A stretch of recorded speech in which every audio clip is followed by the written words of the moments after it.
bawah gletser. Di kutub yang dingin, mereka mencoba memecahkan es di atas untuk sampai ke permukaan dan meluncurkan bom nuklir. Tetapi perhatikan bahwa permukaan es terlalu tebal. Tidak mudah patah walau sedikit. Pada titik ini, bom nuklir waktunya untuk menembak. Jika mereka tidak dapat memecahkan kebekuan dengan cepat dan meluncurkan bom nuklir, setelah 4 menit kapal selam juga akan meledak. Semua orang harus mati di sana. Mengamati situasi, kapten dengan cepat meningkatkan tenaga kudanya dan melanjutkan tabrakan. Maka kekuatan ini bekerja pada balok es yang membeku. Tapi itu tidak bergerak sedikit pun. Dan guncangan hebat dari setiap tabrakan membuat awak kapal selam merinding. Itu semua membuat para anggota mulai mendiskusikan apa yang harus diletakkan di batu nisan.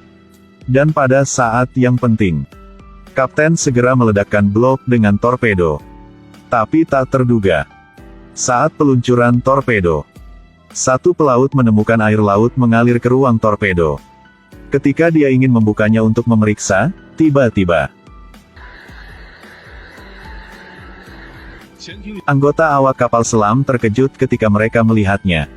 Mereka menutup palka dan mengunci rekan torpedo mereka di dalam.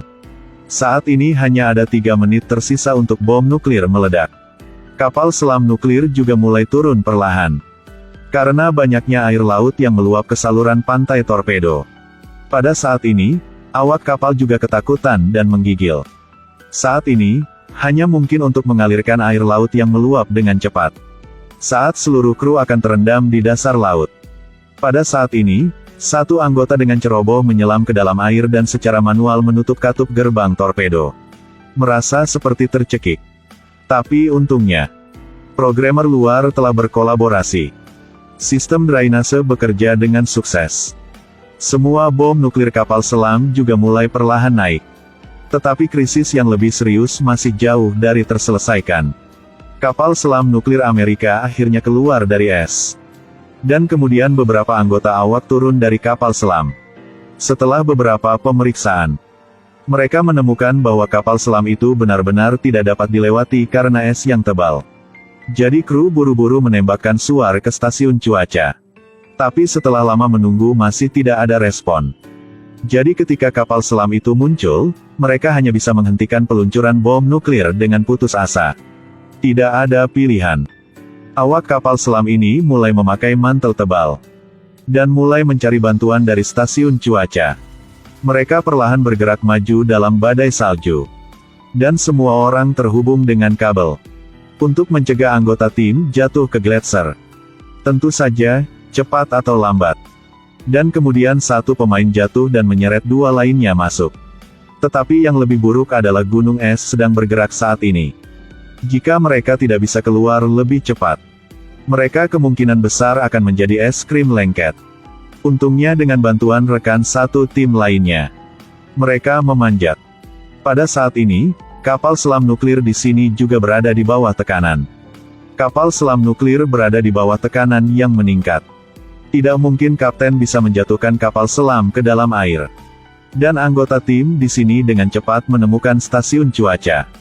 Tapi yang tidak mereka harapkan adalah stasiun cuaca sedang dalam masalah saat ini. Banyak rumah yang terbakar. Orang-orang di tanah juga telah dibekukan menjadi patung es. Dan ketika kapten mendekat, dia melihat bahwa pria itu telah ditembak terlebih dahulu dan kemudian mati membeku. Bahkan stasiun penyiaran di sini hancur. Jadi kapten menyuruh tim meletakkan pemancar radar di bawah laut. Kapten di sini mendengar sinyal dan pergi ke arah gelombang suara. Segera setelah itu, kapten mengendarai kapal selam nuklir ke stasiun meteorologi. Saat ini beberapa pejuang Soviet sedang dalam perjalanan ke pesawat tempur Soviet menderu di langit. Dan militer AS di sini sangat takut dan menggigil ketika mereka tahu. Jadi mereka hanya bisa bersiap untuk mengungsi dengan cepat. Tetapi mereka masih memiliki satu misi lagi yang harus diselesaikan sebelum mereka pergi. Itu untuk menemukan kapsul rahasia yang tersembunyi di stasiun cuaca. Untung di bawah bimbingan kapten, mereka berhasil menemukan kapsul luar angkasa yang tersembunyi di bawah es. Dan saat mereka hendak mengeluarkan kapsul, sejumlah besar tentara Soviet jatuh dari langit. Kolonel Soviet mengatakan dia ingin membawa apa yang menjadi milik Uni Soviet. Lalu disuruh siap tempur. Kapten tahu dia bukan tandingan Uni Soviet saat ini. Jadi dia harus mengantarkan kapsul. Saat ini mata-mata Soviet membuat manuver untuk memeriksa pil. Ketika kolonel melihatnya, dia menemukan jawabannya dan membuka kapsulnya. Terlihat itu kosong di dalam. Jadi detik berikutnya. Maju, saudara.